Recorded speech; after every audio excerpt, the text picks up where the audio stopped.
So today we have Hilda here for an interview. We're going to sit and talk with her for a few minutes. We have a few questions we want to ask her. A lot of you guys might know her from the Wise Traditions podcast with Weston A. Price. And if you haven't listened to it yet, you should. You should.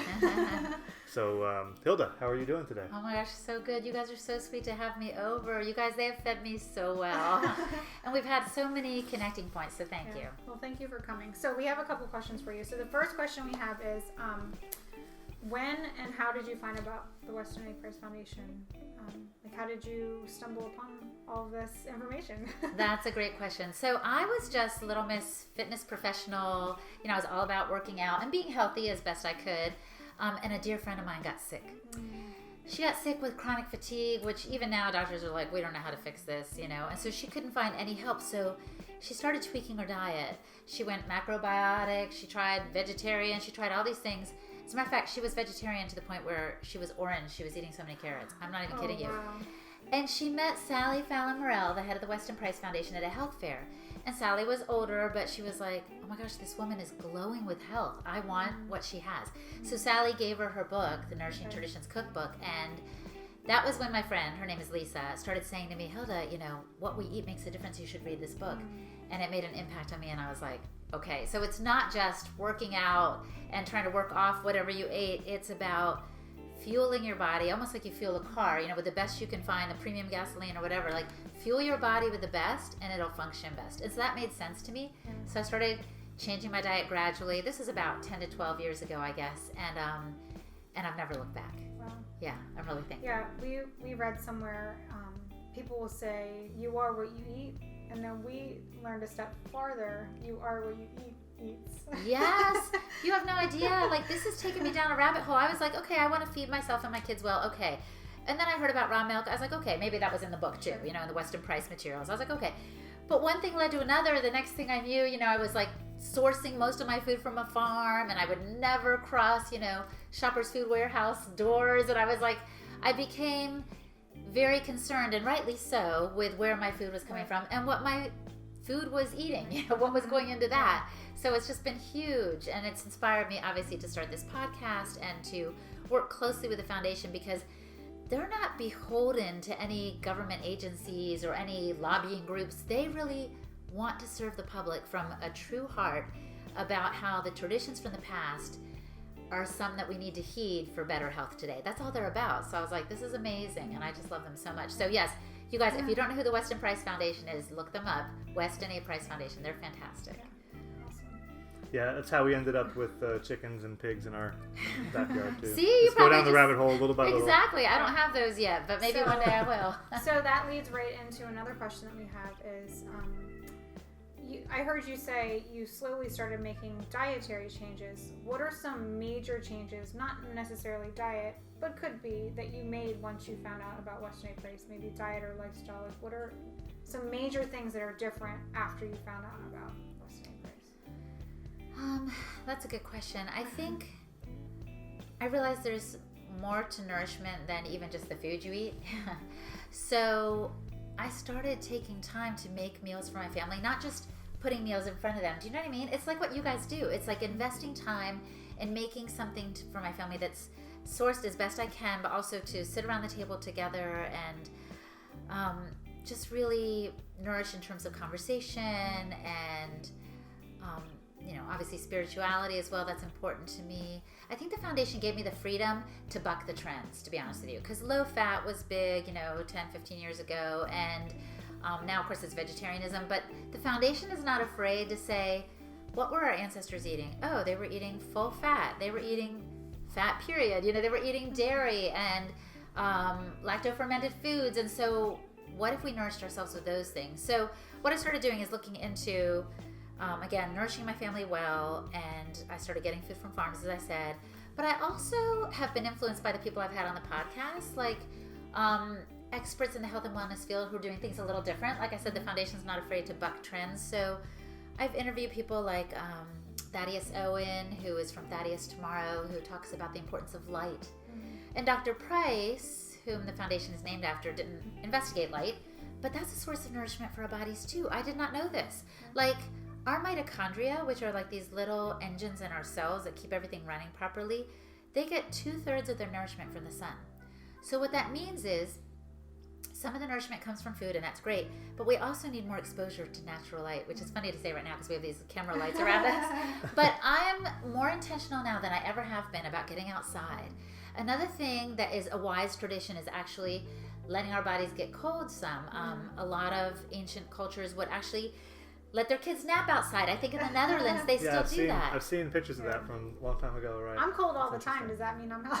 Just kidding. No, it's actually good. Your body's working to keep you warm because they say in the winter we make our houses warm, and in the summer we make our houses cold. Do you see what I mean? Our bodies don't have to adjust or work to maintain our temperature. So I do cold adaptation in the winter, which is why I'm in no sleeves right now. And I do a lot of sun exposure, and these things are a part of the wise tradition. So that is beyond nutrition that I've gotten into lately, and I'm so thankful because I feel like it's really boosted my energy on a huge level, and probably it's lengthening my life too. Something you don't really might not think about. You know, a lot of people might think about food when they're trying to be healthy, but they might not think, oh, if I try taking a cold shower, that it's going to make me feel better. Yeah, but think of that feeling people get when they jump in a waterfall. Like, it's exhilarating, right? They're like, you feel woken up. You know, if you've ever taken a cold shower thinking the hot was on. Right. When you jump in, you're right. Yeah, you breathe and your body like responds. We did that when we went to this really awesome park in Asheville. There was a park. There was 3 different waterfalls that you go to along the path, and there was one that you could actually go behind it. And I dipped my toe in, and I said, "No thanks." And so he kind of crawled behind it, and you could just see his face, like, you know. And then he came back. He said, "You can't leave here without doing this." So I crawled back there, and it really was like. It's pretty cool. It was really cool because it looked really cool. It just, you're right. Like, I guess it just kind of you felt that rush and. Yes, I was cold for a minute, but I'm really glad that he didn't make me do it, but he made me realize that I would have been sad if I didn't do it. Yeah, it's exhilarating. I think it boosts your immune system. Actually, some people think, oh, if you get cold, you're going to catch a cold. Not true. Right. You know, it makes you burn regular fat, and it helps your body develop more brown fat. Sometimes, you guys, I'll go outside like this or in shorts or whatever, and I'll be with people and I'll say, it's not that cold out here, right? And they're like, are you kidding? Because my body has adjusted. Wow. So I'm building my resilience and my ability to withstand cold. It's really kind of fascinating. Coming from a Latina who didn't ever used to like winter, I would be like, please, it's just one season of the year. I'm going to manage it, but I hate it. And now I'm like, bring it on, you know? It's kind of cool. Yeah. That's funny. Wow, that is so what about parents that will say, oh, to their children, you can't go outside without your coat on because you're gonna catch a cold. Well, interestingly, children have more brown fat than adults. Not that adults. I believe that that's true. No, right. I'm just saying. Yeah, children have more of that protective brown fat than adults, so that's why they're always like taking their jacket off and running around, and the parents are like, what are you doing? I would say let them. Now, I would also pay attention to signs that they're getting too cold. You know, if their lips turn blue or... That's no good. Yeah, they have a spacey look on their face. No, I'm kidding. You have to pay attention for the signs of hypothermia. I do that with myself as well. If my hands feel numb or I notice that my body is really turning red, I will, toss on a jacket or run back inside. But yeah, no, it's much more beneficial than people realize. As a matter of fact, the Native Americans used to take their infants and dump them in cold creeks and then pull them out to stimulate their kids' lymphatic system and all these things I'm telling you about. So it's not just something biohackers are doing now. It's something that's really an ancient tradition. It makes sense. I mean, you're not leaving your kid in the ice water to die, but you're waking them up. You're drying them off right away. Mm-hmm. Yeah. Very cool. Yeah, and isn't it also in the Netherlands where they do the sauna snow thing? Have you seen those videos on YouTube? No. They have some of children playing in the snow and then running into a sauna or vice versa, and it really is a wise tradition from that Nordic part of the world. Yeah. Cool.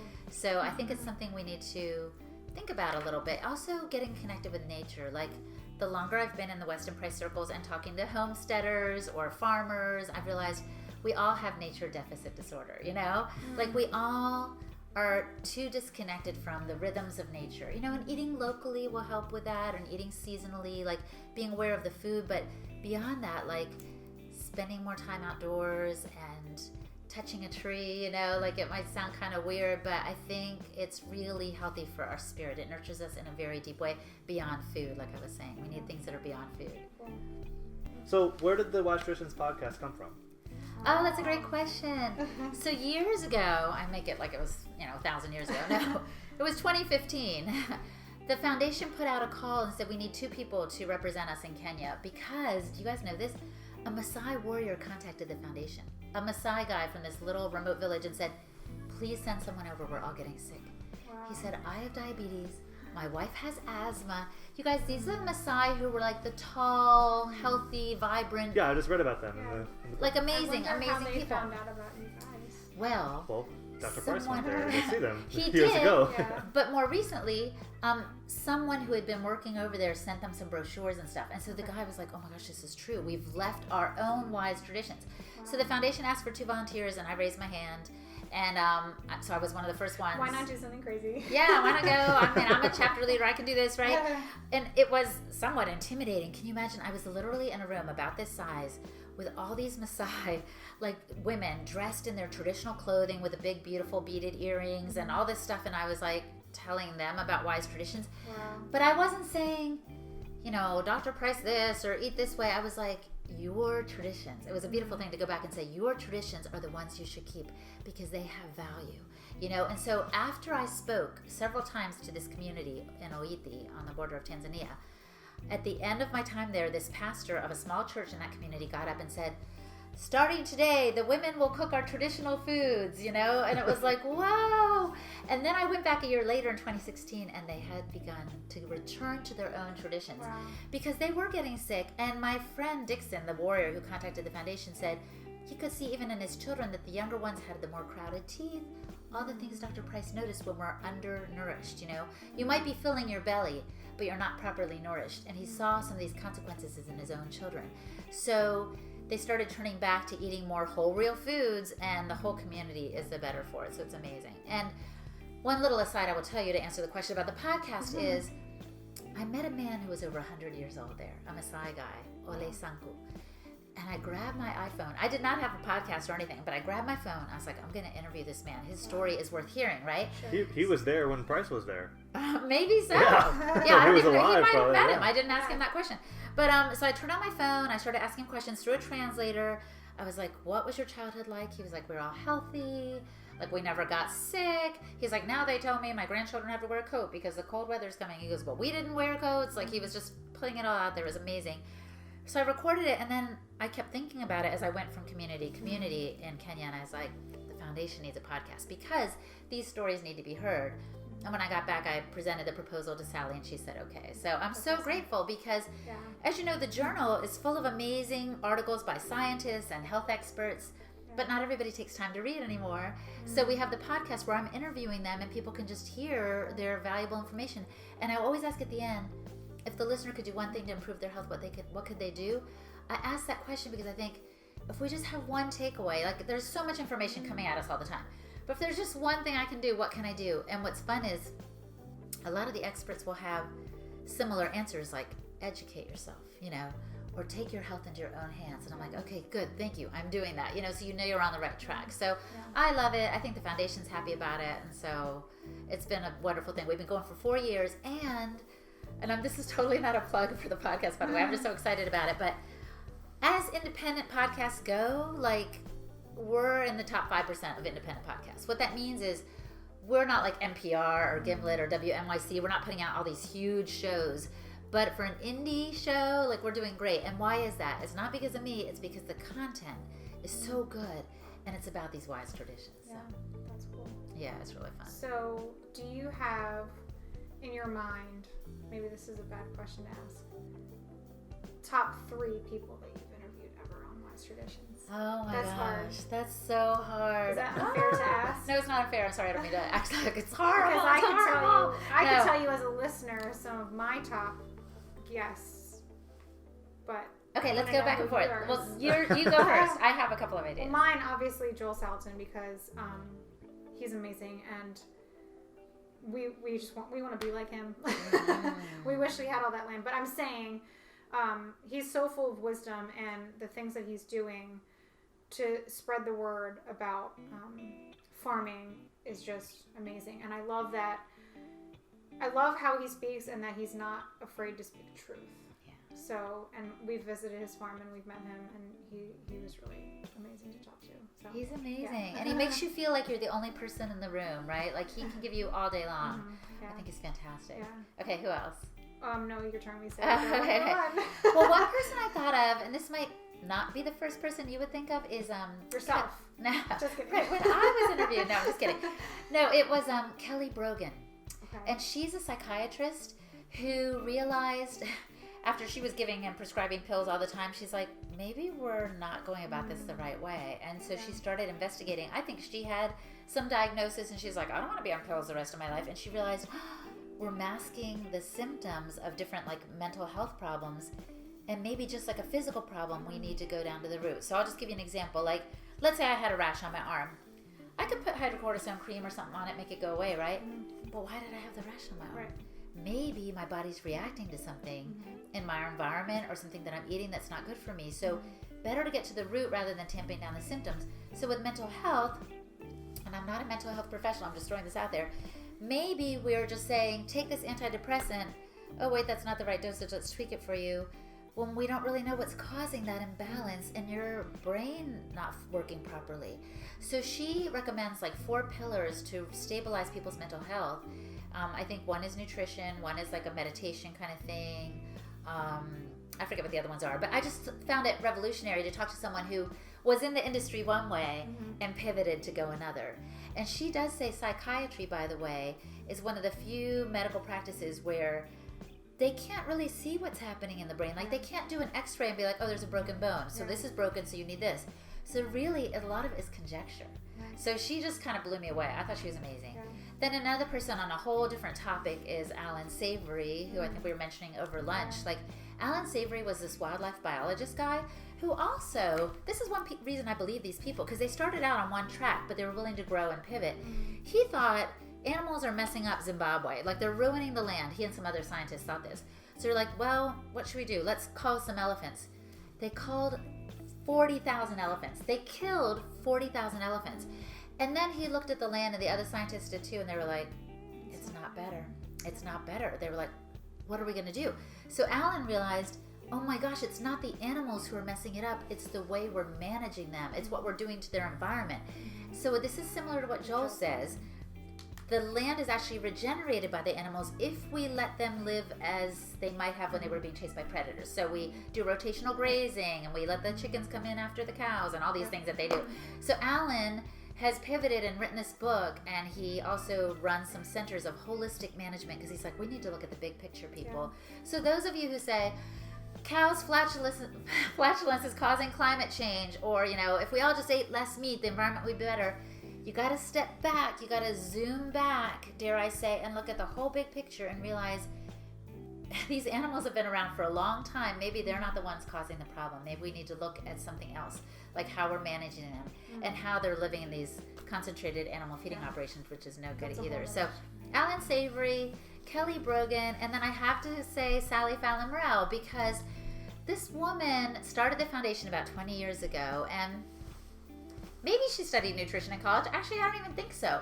But she was kind of scrappy, and she was willing to buck the status quo, which at that time, 20 years ago, was eat low fat, cholesterol causes heart disease, and all these things. And she was like, does it though? And just by asking simple questions, she's helped us look back to wise traditions. She wrote a book called The Nourishing Traditions Cookbook, and she's written a whole bunch of other books about nourishing fats, nourishing broth. And I just think she's brilliant and wise, and I'm just so thankful for her starting this foundation that, again, isn't beholden to anyone, but looks to the past for good health today. I just think it's amazing, and she's amazing. Not just saying it, she's doing these things. That's right. Herself. She started a farm because she realized, here I go telling everyone to eat this way. Why don't I put my money where my mouth is? And I think about 8 years ago, she and her husband Jeffrey bought a farm.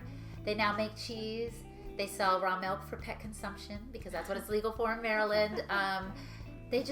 They make amazing, sustainable, regenerative food available for all these people, and I just think it's cool that she's doing it right, So I love her and respect her immensely. So those are my top 3, I guess I'd say. But if you ask me tomorrow, it might be different because there's over 200. You know what I mean? Yes.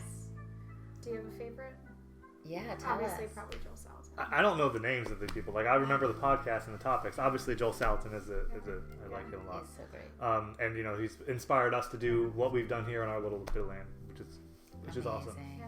But what you said about when something's wrong, focusing not on the thing that's wrong, but what made the thing. Why is your body acting that way? It's the reason why your body's acting that way. And our Western medicine of just treating the problem or treating the symptom. Instead of is that what it is? Would be the symptom. Would be the rash. The rash would be the symptom of a deeper problem that they're maybe ignoring. You know? Yeah, and it just blows my mind because I was talking to my daughter the other day, and she was like, "Mom, so many of my friends have sleep trouble, or acne, or anxiety, and they don't know what to do about it." And I'm like, "Oh, you know, wise traditions." I'm yelling it from the rooftops if I could, because if we go back to some of these ancestral health practices, getting in touch with nature more, drinking bone broth, which is detoxing and so healing, you know, for the gut and all this, like some simple things rather than just popping a Xanax or whatever. Do you know what I mean? It would do wonders for our health, and it wouldn't be just tamping down the symptoms. It would be going to the root of the issue. That leads into another question that we have. So there seems to be like general pushback against the Western price or wise tradition philosophies. You know, for example, eating low fat or going out into the sun, eating meat, right? Like, is it? Do you think? The question I'm asking is, why do you think that is? Do you think it's because of some larger conspiracy, or is it just general like ignorance or lack of knowledge? That's a good question. I was thinking about that recently. I was like, am I a conspiracy theorist? No, I think it's I think it has to do with pride. People think, oh, I'm better than that, or I'm, you know, too sophisticated to slaughter my own chicken and, you know, drink bone broth. I'm going to go have this packaged thing. Almost like we look down our noses at simple truths, you know. Do you know the story in the Bible of this guy that was told to heal from leprosy to go wash himself in the river?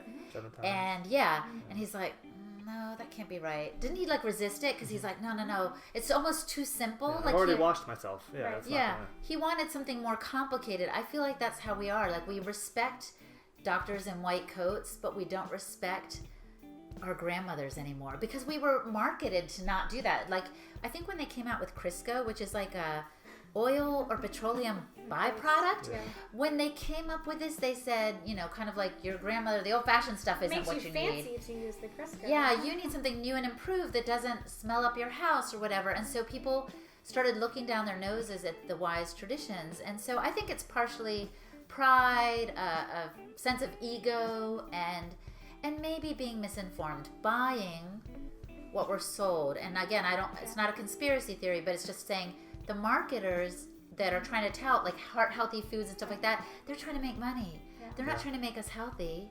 And even as we were saying earlier, Rachel, like healthcare is actually sick care, because if everyone's healthy, you don't need hospitals, you know? So we need to think about who's selling us what and be a little more judicious, I guess, about the information that we're taking in. So it's a mix of things, but I would definitely say pride and lack of information are two of the drivers for being against. Why would you be against meat or raw milk that the Kenyans, by the way, would just drink like this straight from the cow, you know?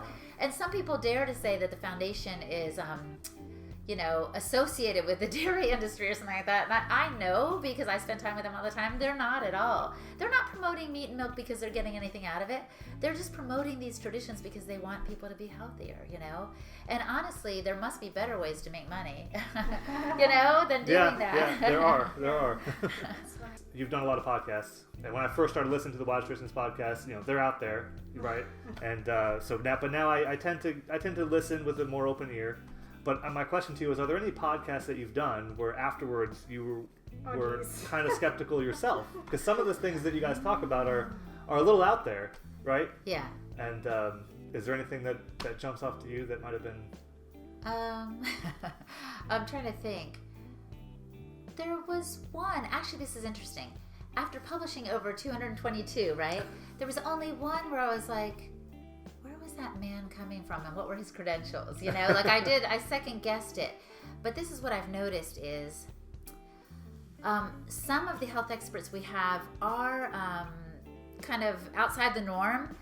But the reason is because they're bothering to question the norm. Do you know what I mean? So I don't mind if a chiropractic doctor might have something to say about oncology, which is how you treat cancer, because the people who are in the cancer field are maybe caught up in certain ways of thinking that they can't get out of. Like, I've interviewed Dr. Tom Cowan. He's written several books, Human Heart, Cosmic Heart, and one that's Cancer and the New Biology of Water, like fascinating stuff. And he said that one time he was talking to a cancer doctor and he was like, look, our current approach isn't working, right? What if you did this and this and that? And the man was like, no, like he couldn't get out of a certain paradigm of thinking of how cancer should be treated. Right. And so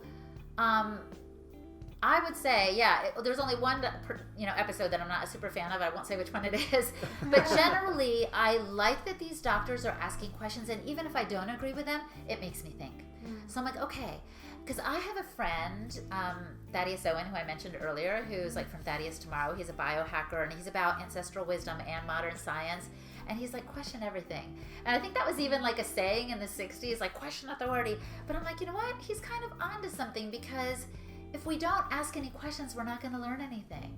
So, like, when people think we're weird because we're like fringe, or we're interviewing someone who's kind of weird, like, I would say to them, like, what's wrong with that? Just listen and think about it. You know what I mean? And don't be afraid. This is one thing I've learned too, like, to be abnormal, because normal is actually pretty sick and sad nowadays. So, like, I feel kind of as a badge of honor, I wear the fact that I prefer organic, or I prefer to know my farmer, or I drink bone broth, or I go outside in the morning in short sleeves and shorts, even though it's 28 degrees, because I know that I'm doing what's good for my health, and I know that actually I might influence some people to do the same. So I would wear any weird looks that you get, or, side eye, as a badge of honor, to be like, okay, then I'm doing something right, and let the haters hate, because I think we're onto something. You.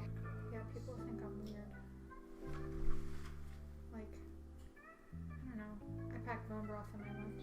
Yeah. They're like, what are you drinking? That's weird. And you know who's weird are the people not eating the real food. Like, they've just gotten so disconnected. Yeah. I'm so proud of you guys for, like... This car's full. Oh, okay. That's okay. We can just go off the one. I'm proud of you guys for processing and doing all these things, because it's only weird because we've forgotten. That's why. Yeah, and you know what else? The other thing I'll tell you is Sally Fallon Morell often says it's survival of the wise.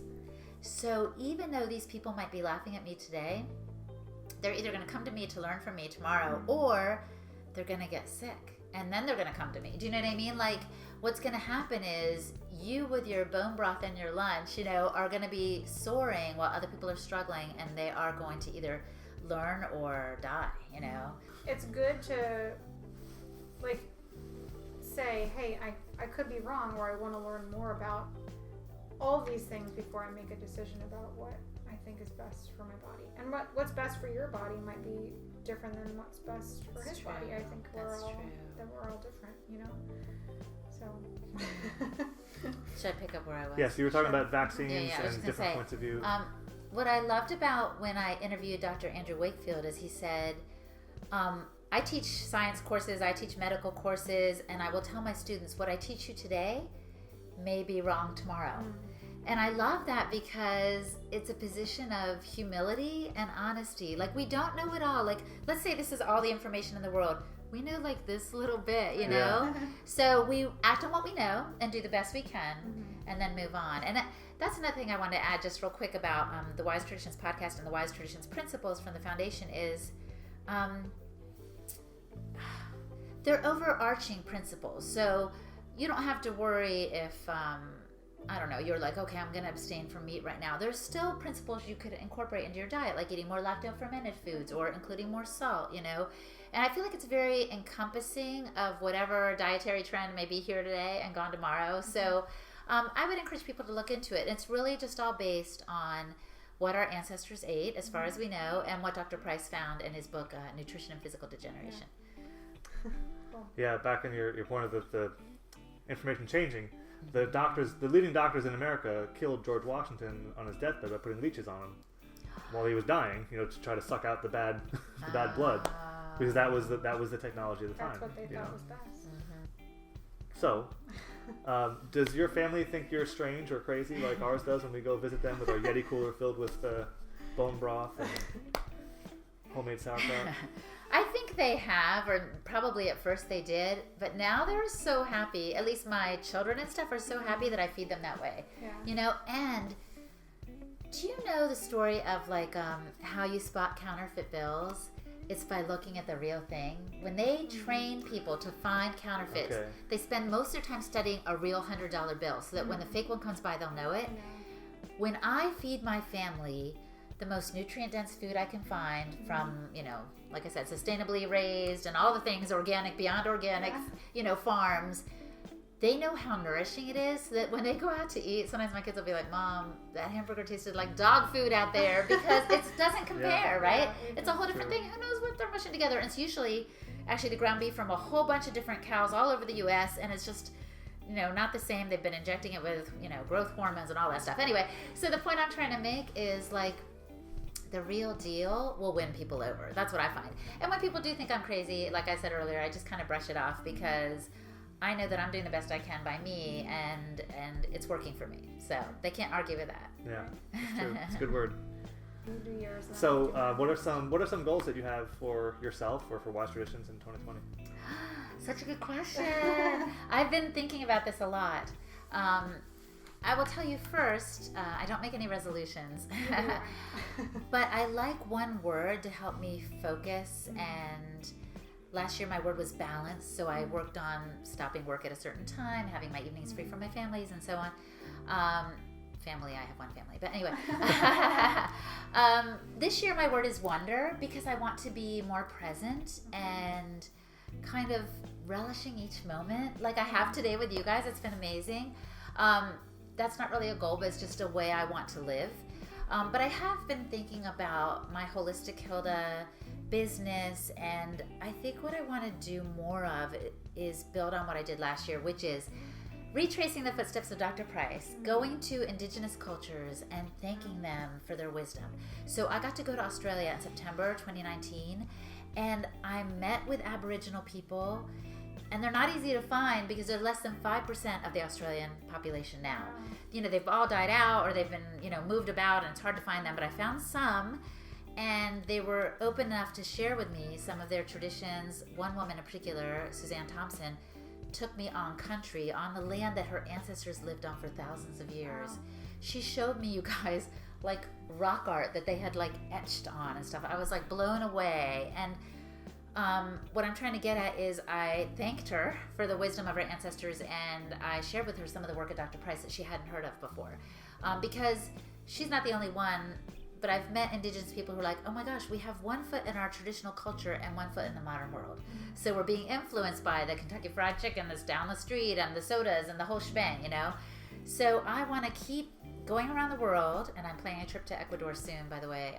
You're welcome to come with me. I want you guys to come. But anyway, I'm going to go, and I'm going to talk to indigenous people, and I'm going to thank them, and I'm going to see what else I can learn to share with the world. Because I feel like my first job was as a translator. I would take documents in Spanish and French and put them into English. Wow. So I feel like what I'm doing is I'm like this bridge between the past and the future, and saying thank you and bringing that information to other people so that they can benefit from it.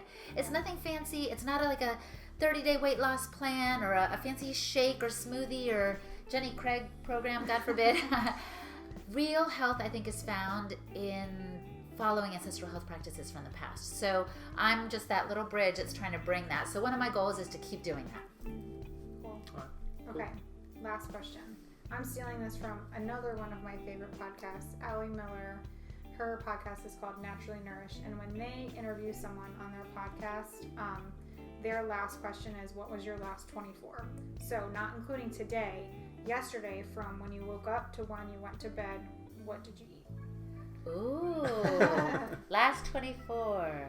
So that was Saturday. Yeah. Okay. Let's see. For breakfast, I had, let me think. It wasn't very heavy because I knew I was going to lunch with my husband. I think I had farm fresh eggs and some kombucha. Yeah, that's probably what I had. And maybe a little sausage on the side. And then my husband and I went out to eat, which I rarely do, but I promised him for the new year that we'd have at least one date a month, which sounds like very little. And he likes to eat out. So we did go to a place called Farmers and Distillers, which is, fairly well-sourced food and stuff like that. And they had this all-you-can-eat brunch. Oh, my goodness.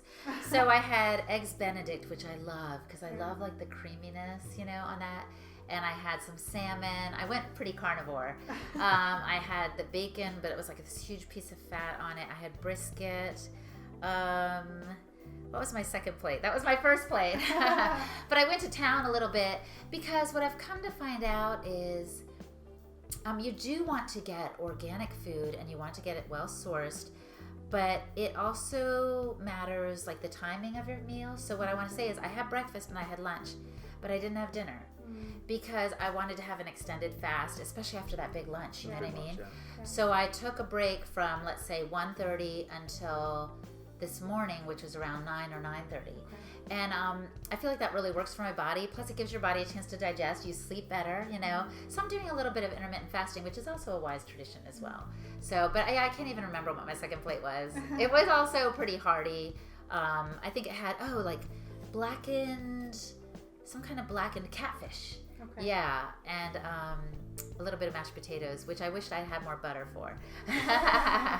So that was about it. And some kombucha was in there too, for sure. I love kombucha. They had it at the restaurant? No, I had it at home. Okay. I thought that would be really cool. I think I had kombucha with my breakfast and a little kombucha nightcap. So I don't know if that really counts as fasting in everyone's book, but it does in mine. So, because I love eating so much. So there's so much to explore. And you guys, I'm just so thankful for what you're doing because I think more of us need to live like you. I mean, we all need to do our own thing. I live in the city, so I don't have chickens in my backyard. But I think if we can get more connected with a community that cares about where their food comes from, that shares their food making, kraut making process and all the things that you guys do, like we'd all be better off for it in 2020. So, do you agree? She wanted to come and say hi and goodbye. She did. All right. Well, thank you for your time. Yes. We appreciate we appreciate that you let us ask you all these questions to get to know you a little bit better. You guys are so great. Yeah, Thank that you you drove for up to having Frederick me. to come say hi to us. And My pleasure. eat some My delicious pleasure. food. Big time. Come down to DC Okay, and I'll we feed will. you guys next time. Cool. Okay, perfect. Nice. Yeah. All right, so let's clap and then do our intro. You have to look at the camera for your intro. Okay.